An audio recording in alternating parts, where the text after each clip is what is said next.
gotta keep reading, 'cause this book's gonna be a good book. 'Cause this book's gonna be a good book. 'Cause this book's gonna be a good book to read. 'Cause this book's gonna be... The Lion, the Witch and the Wardrobe, Chapter 7. A Day with the Beavers. While the two boys were whispering behind, both the girls suddenly cried, "Oh!" and they stopped. "The robin!" cried Lucy. "The robin! It's flown away!" And so it had, right out of sight. "And now what are we going to do?" said Edmund, giving Peter a look that was as much to say, "What did I tell you?" "Shh! Look!" said Susan. "What?" said Peter. "There's something moving among the trees over there to the left." They all stared as hard as they could, and no one felt very comfortable. "There it goes again," said Susan. "I saw it that time too," said Peter. "It's still there. It's just gone behind that tree."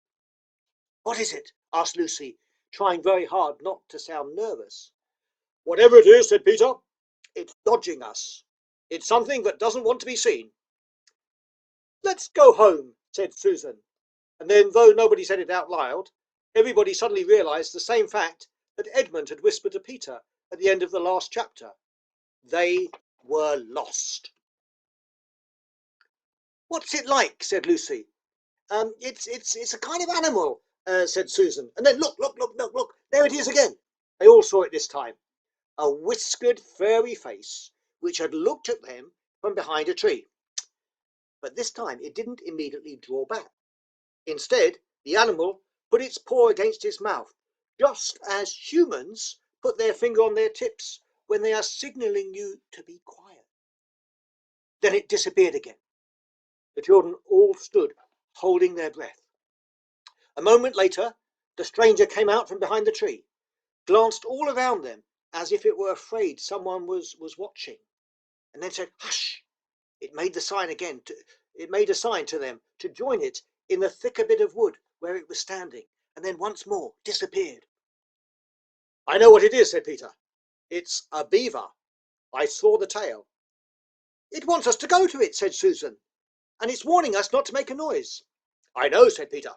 "The question is, are we to go to it or not? What do you think, Lou?" "I think it's a nice beaver," said Lucy. "Yes, but how do we know?" said Edmund. "Shan't we just have to risk it?" said Susan. "I mean, it's no good just standing here, and I feel I want some dinner."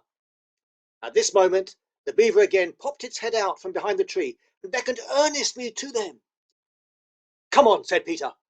"Let's give it a try. All keep close together. We ought to be a match for one beaver if it turns out to be the enemy." So the children all got close together. They walked up to the tree and up behind the tree, and there, sure enough, they found the beaver. But it still drew back, saying to them in a hoarse, throaty whisper, "Further in!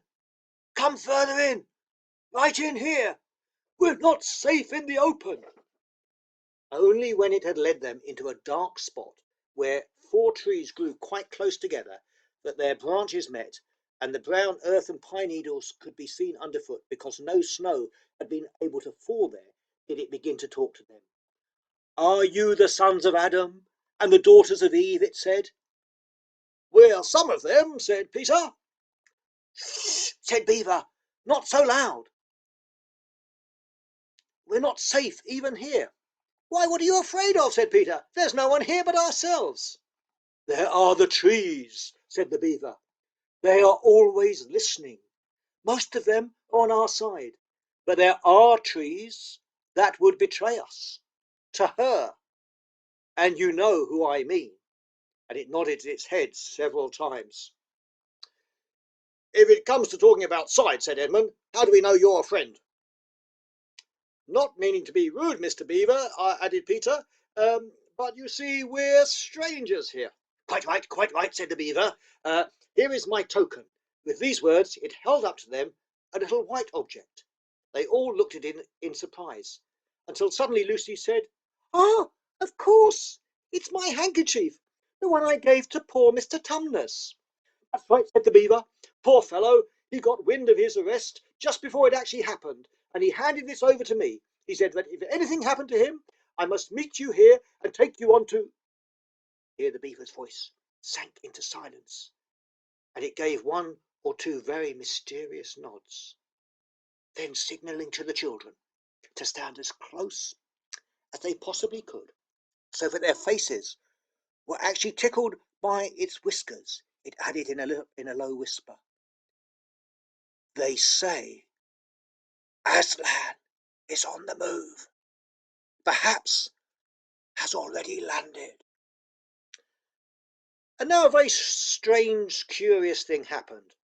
None of the children knew who Aslan was, any more than you do. But the moment the beaver had spoken these words, everyone felt quite different. Perhaps it has sometimes happened to you in a dream, that someone says something which you don't understand. But in the dream it feels as if it had some enormous meaning, either a terrifying one, which turns the whole dream into a nightmare, or else a lovely meaning, too lovely to put into words, which makes the dream so beautiful that you remember it all your life, and are always wishing you could get back into that dream again. It was like that now. At the name of Aslan, each one of the children felt something jump in its inside. Edmund felt a sensation of mysterious horror. Peter felt suddenly brave and adventurous. Susan felt as if some delicious smell or some delightful strain of music had just floated by her. And Lucy got the feeling you have when you wake up in the morning and you realise that it's the beginning of the holidays or the beginning of summer. "And what about Mr. Tumnus?" said Lucy. "Where is he?" "Shh! Beaver, not here. I must bring you where we can have a real talk, and also dinner." No one except Edmund felt any difficulty about trusting the beaver now, and everyone, including Edmund, was very glad to hear the word dinner. They therefore all hurried along behind their new friend, who led them at a surprisingly quick pace, and always in the thickest part of the forest, for over an hour. Everyone was feeling very tired and very hungry when suddenly the trees began to get thinner in front of them, and the ground began to fall steeply downhill. A minute later they came out under the open sky. The sun was still shining, and they found themselves looking down on a fine sight. They were standing on the edge of a steep, narrow valley, at the bottom of which ran, at least it would have been running had it not been frozen, a fairly large river. Just below them a dam had been built across this river, and when they saw it everyone suddenly remembered, of course, beavers are always making dams, and they felt quite sure that Mr. Beaver must have made this one. They also noticed that he now had a sort of modest expression on his face, the sort of look people have when you're visiting a garden that they've made, or reading a story they've written. So it was only common politeness when Susan said, "What a lovely dam." And Mr. Beaver didn't say "hush" this time, but he said, "Merely a trifle, merely a trifle, merely a trifle. It's not really finished yet." Um, Above the dam there was what ought to have been a deep pool, but was now, of course, a level floor of dark green ice. And below the dam, much lower down, was more ice, but instead of being smooth, this was all frozen into the foamy and wavy shapes in which the water had been rushing along at the very moment when the frost came. And where the water had been trickling over and spurting through the dam, there was now a glittering wall of icicles, as if the side of the dam had been covered all over with flowers and leaves, and festoons of the purest sugar. And out in the middle, and partly on the top of the dam, was a funny little house, shaped rather like an enormous beehive, and from a hole in the roof smoke was going up, so that when you saw it, especially if you were hungry, you at once thought of cooking, and you became hungrier than you were before. That was what the others chiefly noticed, but Edmund noticed something else. A little lower down the river there was another small river, which came down another small valley to join it, and looking up that valley, Edmund could see two small hills, and he was almost sure they were the two hills which the White Witch had pointed out to him when he parted from her at the lamp-post that other time. And then between them, he thought, must be her palace, only a mile off or less, and he thought about Turkish delight and about being a king. And I wonder how Peter will like that, he asked himself, and horrible ideas came into his head. Here we are, said Mr. Beaver, and it looks as if Mrs. Beaver is expecting us. I'll lead the way, but be careful and don't slip. The top of the dam was wide enough to walk on, though not for humans a very nice place to walk, because it was covered with ice. And though the frozen pool was level with it on one side, there was a nasty drop to the lower river on the other. Along this route, Mr. Beaver led them in single file, right out to the middle, where they could look a long way up the river and a long way down it. And when they had reached the middle, they were at the door of the house. Here we are, Mrs. Beaver, said Mr. Beaver. I found them. Here are the sons and daughters of Adam and Eve. And all went into the house.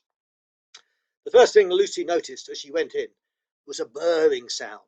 The first thing she saw was a kind-looking old she-beaver sitting in the corner with a thread in her mouth, working busily at her sewing machine. And it was from it that the sound came. She stopped her work, got up as soon as the children came in. So you've come at last, she said, holding out both her wrinkled old paws. At last! To think that ever I should live to see this day.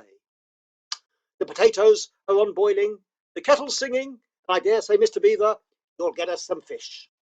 That I will, said Mr. Beaver, and he went out of the house. Peter went with him, and across the ice of the deep pool to where he had a little hole in the ice, which he kept open every day with his hatchet.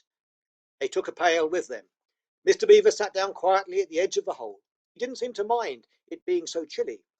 He looked hard into it, then suddenly shot in his paw, and before you could say Jack Robinson, had whisked out a beautiful trout.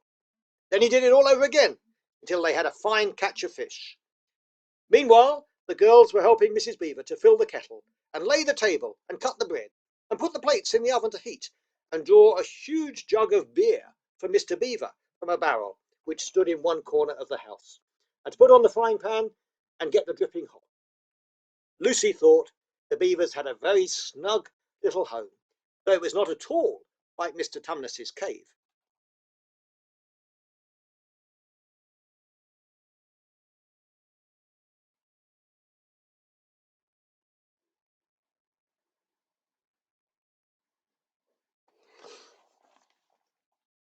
There were no books or pictures, and instead of beds there were bunks, like on board a ship, built into the wall.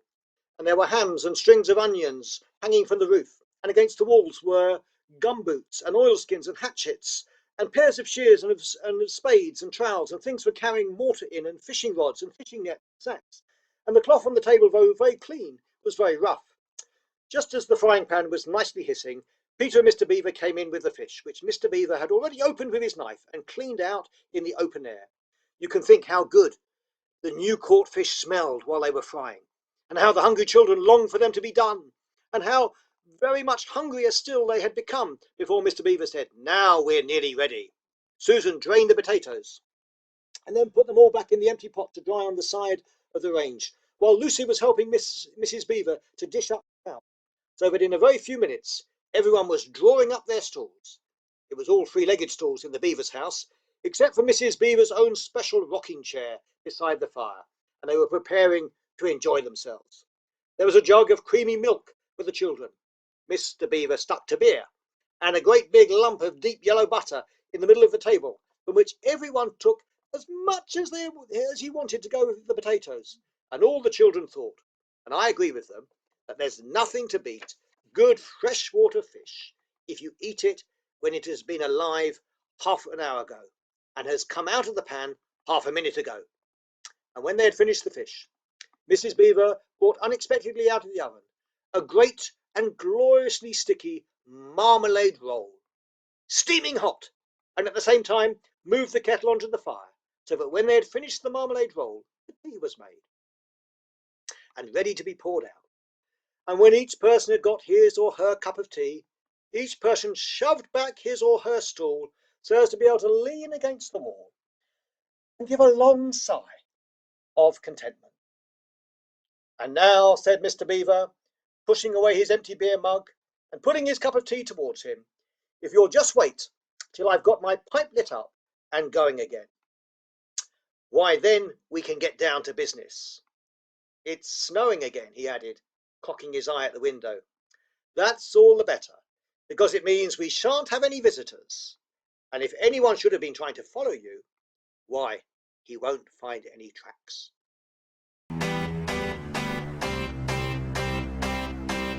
Gotta keep reading, 'cause this book's gonna be a good book. 'Cause this book's gonna be a good book. 'Cause this book's gonna be a